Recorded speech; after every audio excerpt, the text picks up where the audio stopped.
Bonsoir à tous et merci d'être avec nous dans ce nouveau journal. Voici tout de suite les titres de l'actualité. Madagascar réintègre le Fonds monétaire international, le FMI, annonce faite par l'actuel ministre des Finances et du Budget ce matin au cours d'une conférence de presse.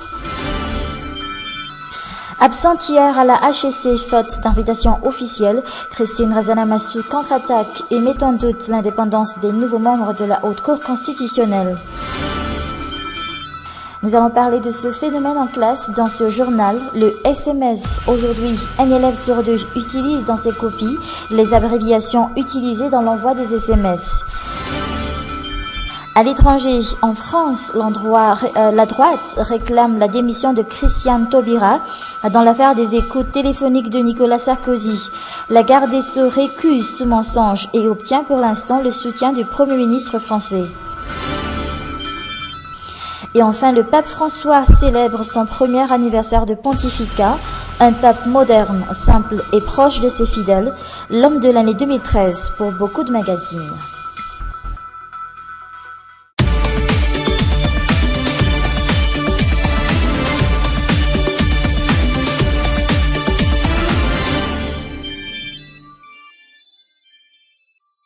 Bonne nouvelle pour Madagascar. Le pays réintègre le Fonds monétaire international, le FMI. Le ministre des Finances et du Budget, Lantinien Rassoul-Elson, l'a annoncé ce matin au cours d'une conférence de presse.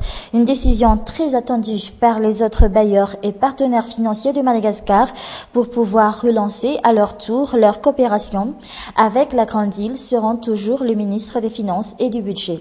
Reportage.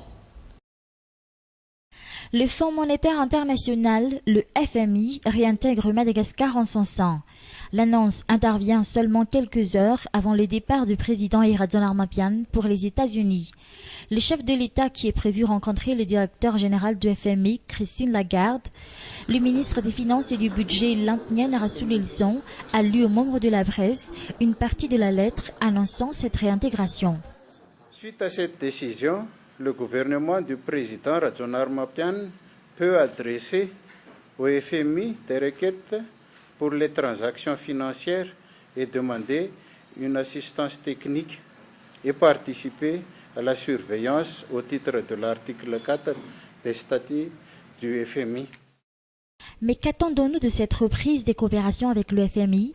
Sur le plan technique, elle devra stabiliser la monnaie nationale, l'arrière, et normaliser la balance de paiement.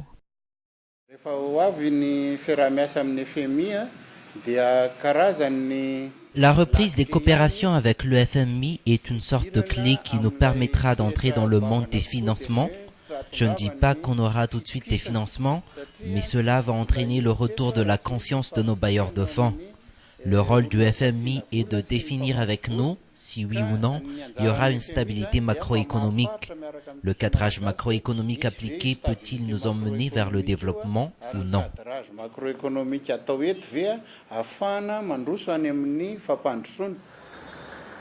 Le retour des financements est également conditionné par la stabilité politique, l'existence d'un état de droit, c'est-à-dire l'application stricte des lois, et la formation d'un gouvernement digne de confiance.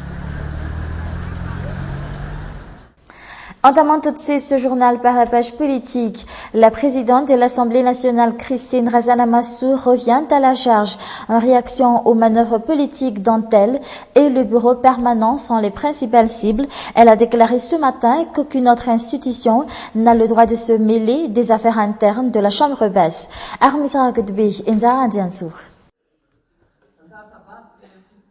L'élection du bureau permanent de l'Assemblée nationale n'est pas anticonstitutionnelle, selon sa présidente Christine Razanamassou. Elle rappelle que la Haute Cour constitutionnelle a déjà entériné les résultats de cette élection, car le règlement intérieur du Congrès de la transition, appliqué durant cette élection, a déjà été approuvé par la HEC. Les décisions prises à l'encontre du bureau permanent ne changeront pas le verdict des urnes, affirme toujours l'ancienne garde des Sceaux. La Haute Cour constitutionnelle n'a pas la compétence pour déclarer la nullité du vote effectué ou qui s'est déroulé au sein de l'Assemblée nationale. Il n'appartient pas à l'exécutif non plus de s'ingérer dans les affaires internes de l'Assemblée nationale, du Parlement. Parce qu'une histoire de vote ou de mode de scrutin revient à l'affaire interne de l'Assemblée nationale. Néanmoins, l'Assemblée nationale acceptera les décisions irrévocables de la HCC, selon toujours Christine Razanamasu, la HCC qui voit ses compétences limitées par la séparation de pouvoirs. Le fait pour celle-ci de déclarer que ce règlement intérieur, cet extrait est anticonstitutionnel, ne traduit pas ipso facto la nullité du vote. Mais on prend note, si inconstitutionnalité sera déclarée, nous prenons note. Lors du passage de la transition vers la Troisième République, l'Assemblée nationale a appliqué l'ancien règlement intérieur pour cadrer l'élection du bureau permanent. À l'époque, le même cas de figure passait sans problème. Christine Razanamasu, qui n'a pas assisté à la prestation de serment des 3 nouveaux membres de la Haute Cour constitutionnelle hier après-midi à Ambuida, faute d'invitation officielle pour elle, l'exécutif réunit son élection et celle du bureau permanent, car la HCC aurait reçu des ordres de ne pas les inviter à cette cérémonie. Un incident qui en dit long sur l'indépendance de la Haute Cour constitutionnelle d'après la concernée.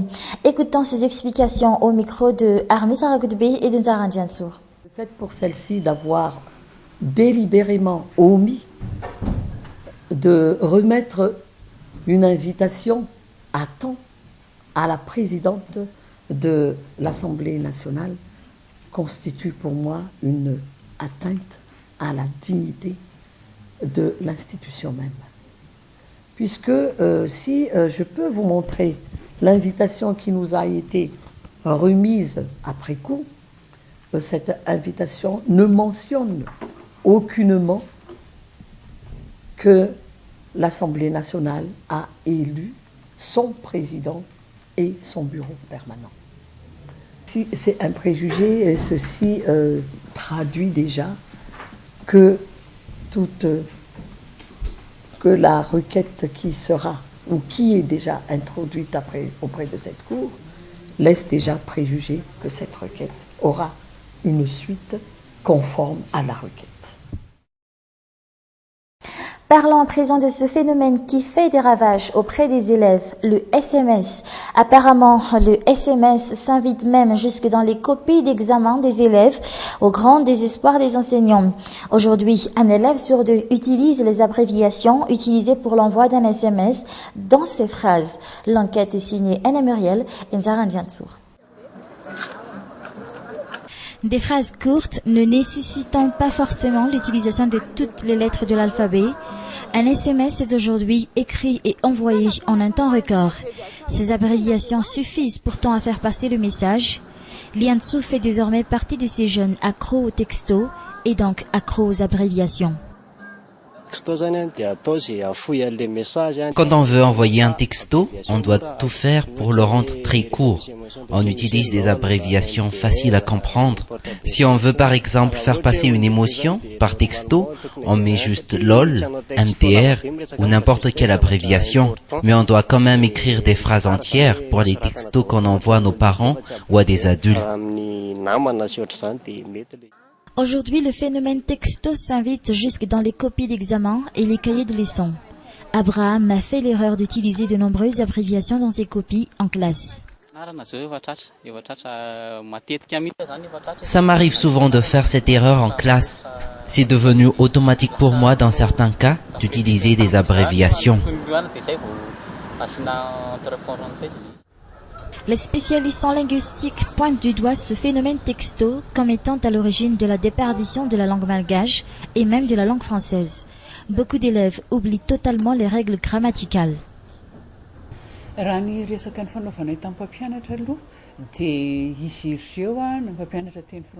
D'après les nombreuses discussions que nous avons eues avec plusieurs enseignants, il en ressort que l'utilisation fréquente des abréviations dans les SMS entraîne la baisse du niveau des élèves en matière de règles grammaticales.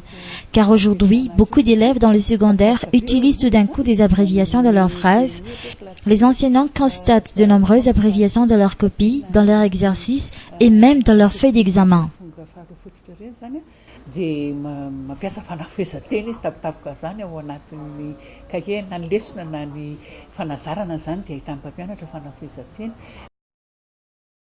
Les enseignants-chercheurs spécialisés dans la linguistique ont beaucoup à faire pour faire face à l'évolution de la technologie. Le phénomène a même fait l'objet d'une conférence il y a quelques semaines. Et déjà, certaines innovations sont appliquées, comme la malgacisation de certains sites Internet.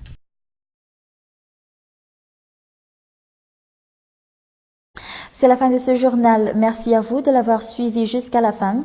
Je vous donne rendez-vous demain soir à la même heure. Au revoir.